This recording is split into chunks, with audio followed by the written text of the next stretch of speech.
Bonjour, frères de l'humanité. Je fais cette vidéo qui est une vidéo intermédiaire par rapport aux vidéos qui vont suivre dans le cadre de « Si j'étais président, je ferais ». Une vidéo intermédiaire qui me semble urgente à faire car je m'aperçois de plus en plus que l'humanité est en danger de mort, et même plus. Ça fera l'objet d'une deuxième partie. En préambule, je voudrais vous parler de l'OMS, un peu comme l'a fait Donald Trump au mois de juillet 2020. Vous savez, il a fait tout un pataquès le 6 juillet 2020, en disant que les États-Unis ont confirmé officiellement leur retrait de l'Organisation mondiale de la santé, ça c'était le 8 juillet, qui deviendra effectif le 6 juillet 2021, donc un an après. Ce désengagement américain de cette agence des Nations Unies fait suite aux accusations répétées de Donald Trump, qui reproche depuis le mois d'avril à l'OMS d'avoir sciemment caché l'ampleur de l'épidémie et d'avoir été instrumentalisé par la Chine. Après l'UNESCO en 2017 et le Conseil des droits de l'homme en 2018, l'OMS devient le troisième agence des Nations Unies dont le président américain a retiré son pays. Le désengagement américain sera effectif dans un an, privant ainsi l'organisation onusienne de son plus gros contributeur. En effet, les États-Unis contribuent à l'OMS d'une façon financière à la hauteur de 15%, ce qui n'est pas rien.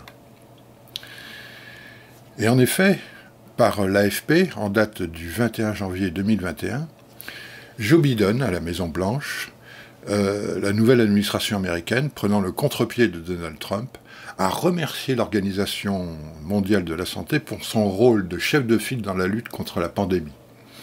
Et l'a assuré de son soutien financier. Ce que je voulais dire, surtout en principal par rapport à l'OMS, c'est de vous parler du financement de l'OMS et en prenant l'exemple du financement 2018 pour 2019. On constate que dans le financement de l'OMS en 2018, la fondation Bill Gates est à la hauteur de 455 millions de dollars.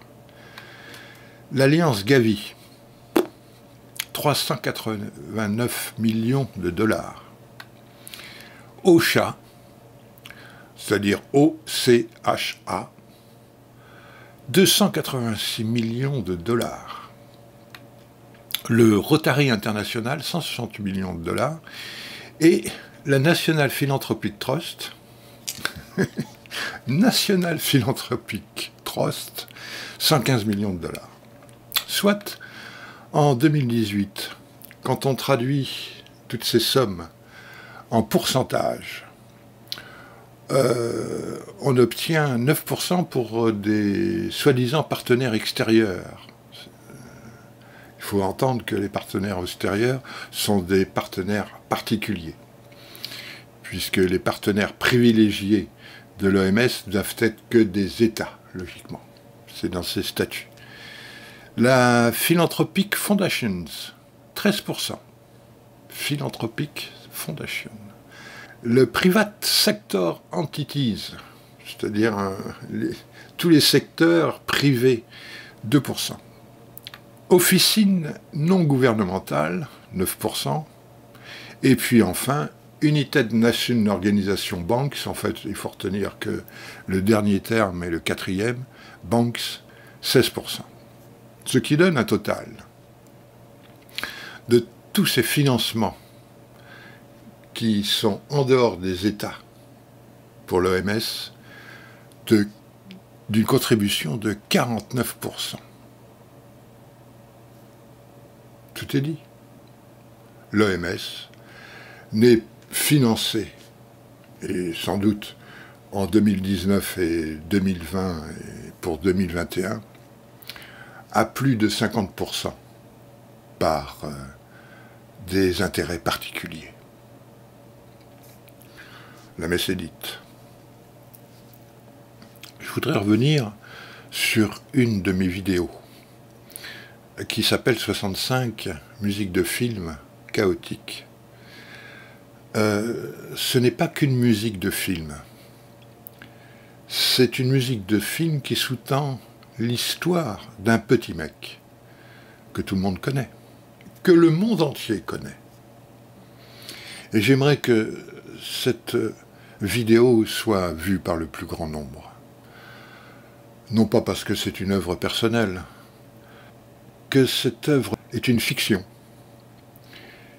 et que cette fiction soit en tête d'un maximum de gens. Car souvent, les fictions peuvent rejoindre la réalité. C'est une maxime. Et un homme averti en vaut deux. Ma position sur cette fiction, c'est que, à un moment ou un autre, ce petit homme qui se prend pour un monarque devra, pour se protéger, rechercher très rapidement une planque.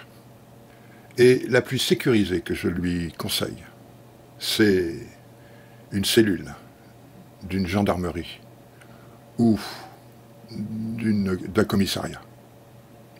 Et que, quand bien même il s'échappe, le monde entier aura un œil sur ce petit mec et il ne restera pas longtemps sans être visible et que même dans le monde entier, sa meilleure préservation de sa vie se fera dans une cellule du pays dans lequel il sera. Donc je vous invite de lire ce scénario,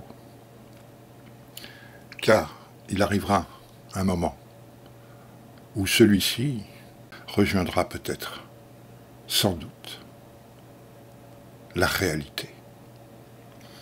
Et puis je voudrais aussi vous inviter à voir la deuxième partie de ma première vidéo, de cette série de vidéos que je vais entreprendre, qui s'appelle « Si j'étais président, je ferais ». Car dans cette deuxième partie, qui a été escamotée par la censure de YouTube, vous pouvez la voir et peut-être pour certains la revoir sur Odyssée. Vous aurez un lien dans la description de cette vidéo. Ou, dans cette deuxième partie, entre autres choses, j'explique pourquoi et comment le CPU peut être mis en place. Car le CPU, c'est notre liberté de penser, notre liberté d'agir et de faire, notre liberté d'homme, en toute conscience, en assurant le meilleur de nous-mêmes. C'est ce que je disais dans une précédente vidéo, et notamment je crois la 4e, le paradis sur Terre. Alors, on n'en est pas encore là, mais là encore une fois, un homme averti en vaut deux, et nous pourrions en faire l'exigence au moment voulu. Car ce moment n'est pas peut-être si loin que ça. Il faut le vouloir, et le peuple français peut être un exemple pour le monde entier. Voilà, j'en ai terminé pour ce préambule de cette vidéo. Je vous invite maintenant à voir cette deuxième partie, qui est « L'humanité est en danger ». Mais même plus que ça. L'humanité est en voie de disparition. Et je vais tenter de vous l'exprimer et de l'expliquer dans cette deuxième partie qui sera visible que sur Odyssée, pour les raisons que tout le monde peut deviner. Merci. À tout de suite.